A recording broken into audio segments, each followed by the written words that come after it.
Guys ഞാനും എൻ്റെ ഇത്താച്ചൻ്റെ makeup video ഒക്കെ കഴിഞ്ഞിട്ട് ഇൻസ്പയർഡ് ആയി. അതുകൊണ്ട് ഞാൻ എൻ്റെ സിമ്പിൾ മേക്കപ്പ് റൊട്ടീൻ കാണിച്ചത്. ആദ്യം തന്നെ ഞാൻ എക്കോളജിക്കൽ മോയ്സ്ചറൈസർ മുഖത്ത് അപ്ലൈ ചെയ്തു. ഞാൻ പ്രൈമറിന്റെ പകരം മോയ്സ്ചറൈസർ ആണ് ആദ്യം തന്നെ എൻ്റെ മുഖത്ത് അപ്ലൈ ചെയ്തത്. ഞാൻ ചെറിയ കുട്ടിയായതുകൊണ്ട് എൻ്റെ ഇത്താത്ത പറഞ്ഞു മുഖത്ത് ഫൗണ്ടേഷൻ അപ്ലൈ ചെയ്യണം. അതിന്റെ പകരം ഞാൻ BB ക്രീം ആണ് അപ്ലൈ ചെയ്തത്. ഈ വട്ടം പോലത്തെ ബ്രഷ് കൊണ്ട് ഞാൻ BB ക്രീം ബ്ലെൻഡ് ചെയ്തു ഗൈസ്. ഇപ്പൊ എൻ്റെ മുഖം ഫ്ലോലെസ് ആയിട്ടില്ല ഗൈസ്.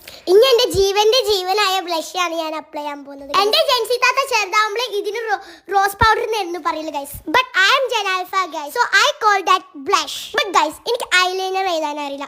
അതുകൊണ്ട് ഞാൻ എൻ്റെ ഇത്താത്തനെ വിളിച്ചു. എൻ്റെ ഇത്താത്ത പിന്നെ പണ്ടേ എക്സ്പെർട്ട് ആയതിനെ കൊണ്ട് എനിക്ക് നല്ല സൂപ്പർ ആയിട്ട് എഴുതി തന്നു. ഇന്ന് ഞാൻ ട്രൈ ചെയ്തത് സ്റ്റേജിന്റെ വൈറൽ ആയിട്ടുള്ള മസ്കാര ഗൈസ്. ഇത് സൂപ്പർ ആട്ടോ. എന്നിട്ട് ഹൈലൈറ്ററും ഇട്ട് പൗഡർ ബ്രഷും ഇട്ട് സെറ്റിംഗ് പൗഡറും ഇട്ട്. എൻ്റെ ലിപ്സിനെ പറ്റി ഞാൻ പണ്ടേ കോൺഷ്യസ് ആണ്. അതുകൊണ്ട് തന്നെ ഞാൻ ആദ്യം ലിപ് ലൈനർ, പിന്നെ ഞാൻ ലിപ് ടിൻറ്റും ഇട്ട്, പിന്നെ എൻ്റെ ഇത്താത്തൻ്റെ മോസ്റ്റ് ഫേവറേറ്റ് ആയിട്ടുള്ള ലിപ് ഗ്ലോസ് ഇട്ട്. ഇപ്പൊ ഒരു പൊളി ലുക്ക് വന്നില്ല ഗൈസ്. നിങ്ങൾക്ക് എൻ്റെ ലുക്ക് ഇഷ്ടപ്പെട്ടാൽ കമന്റ് ചെയ്യാൻ മറക്കല്ലേ ഗൈസ്.